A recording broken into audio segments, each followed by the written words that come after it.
उत्तराखंड विधानसभा के गैर सैन्य सत्र में पलायन का मुद्दा एक बार फिर जोर शोर से गूंजा। टिहरी जिले की प्रतापनगर विधानसभा से विधायक विक्रम सिंह नेगी ने सदन में सरकार की नीतियों पर सवाल उठाते हुए पलायन को राज्य की सबसे गंभीर संरचनात्मक समस्या बताया। विधायक विक्रम सिंह नेगी का कहना है कि उत्तराखंड में पलायन लगातार बढ़ रहा है, लेकिन सरकार ने अब तक इसे गंभीरता से स्वीकार नहीं किया है।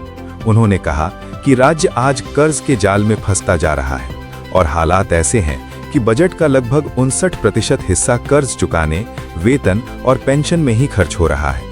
ऐसे में विकास कार्यों के लिए सरकार के पास पर्याप्त संसाधन नहीं बच पा रहे हैं।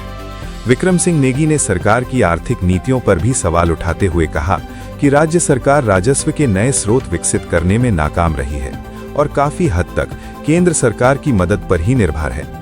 उन्होंने लखपति दीदी योजना को लेकर भी सरकार पर निशाना साधते हुए कहा कि केवल लाभार्थियों की संख्या गिनाकर वाहवाही लूटी जा रही है, जबकि इस योजना से मिलने वाली आय की स्थिरता का कोई ठोस और गुणात्मक विश्लेषण नहीं किया गया है।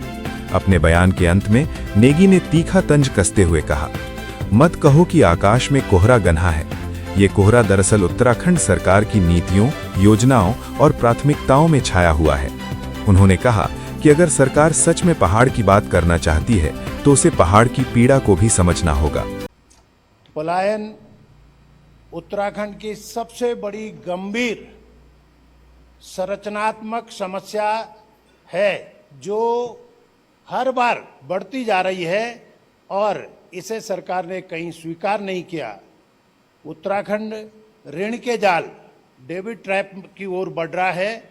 जब बजट का 59% हिस्सा केवल कर चुकाने, वेतन, पेंशन, कमिटेड एक्सपेंडिचर में चला जाएगा तो राज्य के पास विकास कार्यों, कैपिटल एक्सपेंडिचर के लिए बहुत कम गुंजाइश बचेगी।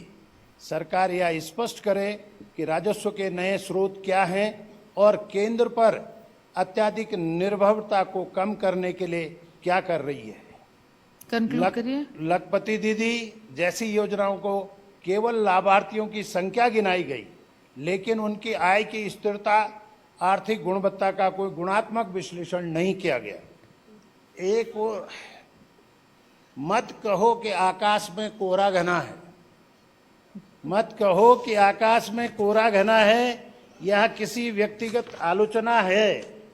लेकिन महोदय, यह कोहरा केवल आकाश में नहीं है, नीतियों में है, योजनाओं में है और कई बार सरकार की प्राथमिकताओं में भी दिखाई देता है।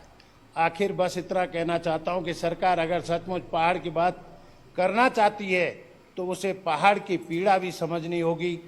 मैं आपका धन्यवाद, आभार व्यक्त करता हूं।